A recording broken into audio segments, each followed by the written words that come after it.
Does your anxiety ever spin out of control? It's like you're trapped inside this horrible, tightening straitjacket that others don't see or quite understand.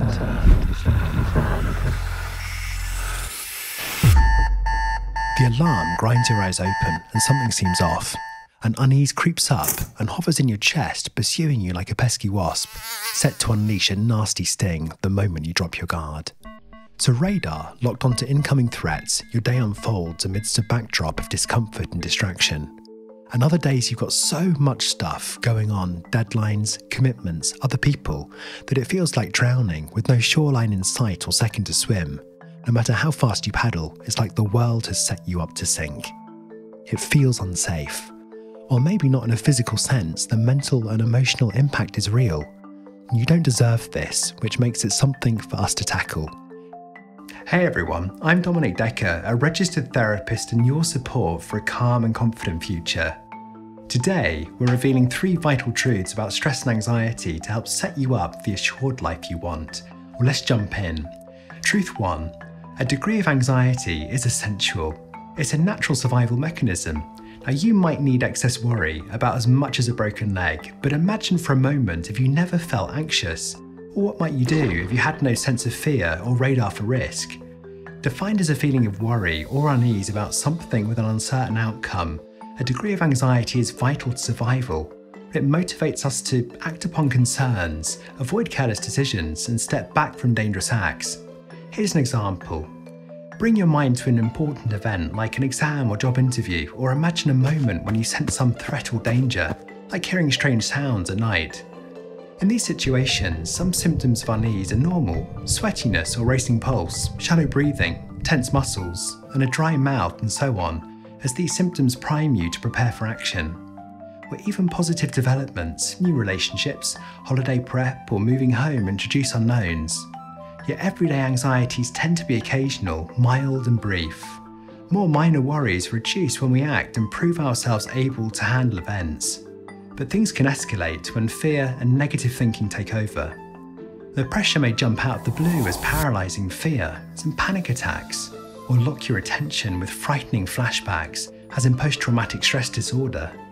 It can rear its head in response to specific objects or situations, experienced as phobias, or creep in and crush personal freedom, called obsessive-compulsive disorder. Sometimes these intrusions bubble up as health anxiety, or the worry hangs around like a dark and grey cloud of unease, known as generalised anxiety. Whatever shape it takes for you, living with stress and excess worry encourages the avoidance of the very concerns we need to face. Well, so what exactly is anxiety, and why are so many people affected? Well, truth 2.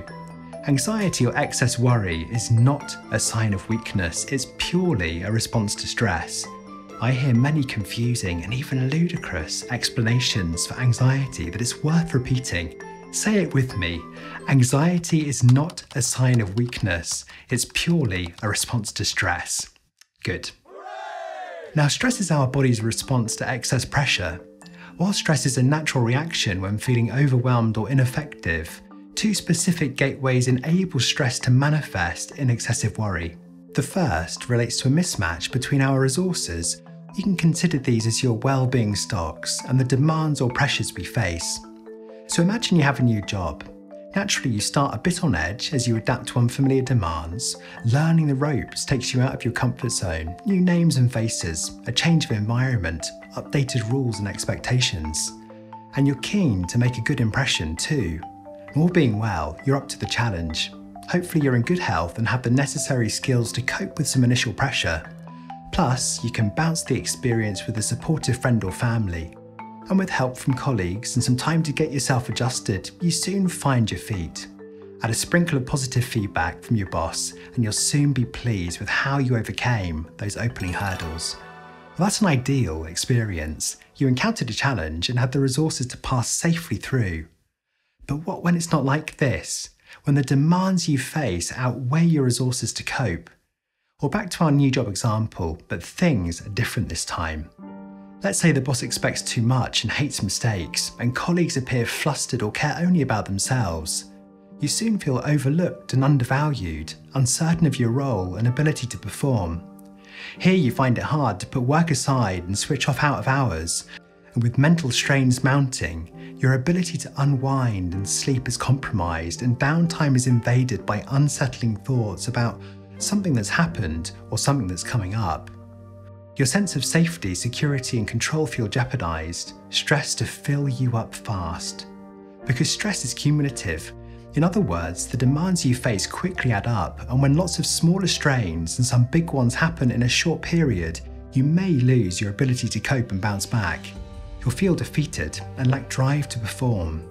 Under these circumstances, is it a wonder if you find yourself worried and agitated? So what happens? Well, maybe you turn to small comforts, impulsive splurges on Amazon, excess boozing, hooking up, filling your trolley with trash, or spaced out guzzles on social media to help distract or decompress, something, anything just to soften the edges.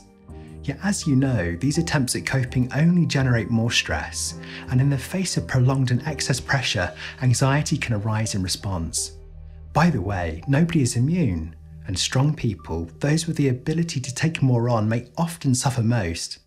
These people, maybe you, tend to think they're coping and just keep going. Yet when forced to confront their situations more closely, perhaps when burnout or depression set in, they realise that they'd merely been surviving. If this is you, I want to say I understand you, and if you haven't experienced this, let's ensure we keep it that way. Truth 2. The second connection between stress and anxiety relates to the fight, flight, freeze response. Now, with recent global events, there's a good chance you've come across this term before now. Either way, it's worth a brief revisit.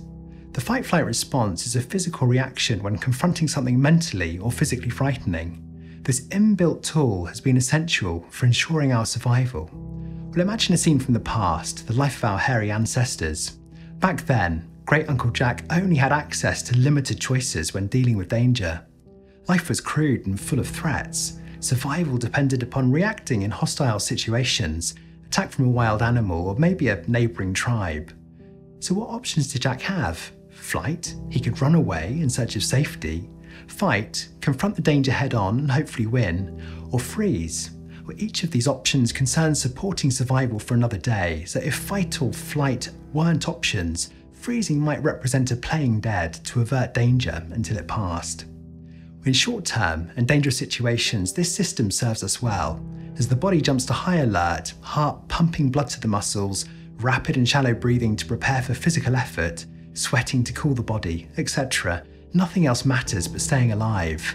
Then once the threat is disarmed, the stress dials down, and your mind and body can return to normal. And understanding this innate evolutionary tool brings us to our final point, truth 3. While the fight-flight-freeze response remains vital to survival, this inbuilt response hasn't had time to adapt to the modern world. In other words, this reaction has yet to adjust to the nature of threats we more commonly face today. Because nowadays, the dangers in our headlights are rarely all or nothing black and white life-threatening situations. More often, we experience psychological threats. For example, being bullied by colleagues or classmates, or living on edge because other people get things we want or need. Or we experience feeling unsafe. Perhaps we have aggressive neighbours, or fear walking the streets at night, or reading and watching the news causes us to feel exposed. Or we sense getting cornered. For instance, unrealistic work deadlines, too many bills, or the buzzing phone at your side that won't quit its demands for your attention. These scenarios represent modern-day threats, and yet the primitive part of your brain that activates the fight or flight response isn't too bright, so it doesn't discern between actual life-threatening events and the more common modern-day psychological threats. So before a presentation, you say to yourself, "I'll die if I have to stand up and talk." The anticipation of danger can trigger the fight or flight response, and your body and mind will respond to the threat of death. Panic. Quite literally, we can imagine our way into a state of terror. But when it's all in the mind, where to run or who to fight? And this is why the fight or flight response is an ill-fitting tool for many modern-day situations. It activates a powerful, crude and overwhelming reaction to moderate fear. And this intense reaction can cause a frightening and unsettling experience. Moreover, even though the physical response to stressful events will eventually dial down, An expectation that something should or is about to happen remains triggered. So you stay in a heightened state of waiting and vigilance, like an overly sensitive smoke alarm that keeps setting off when it doesn't need to.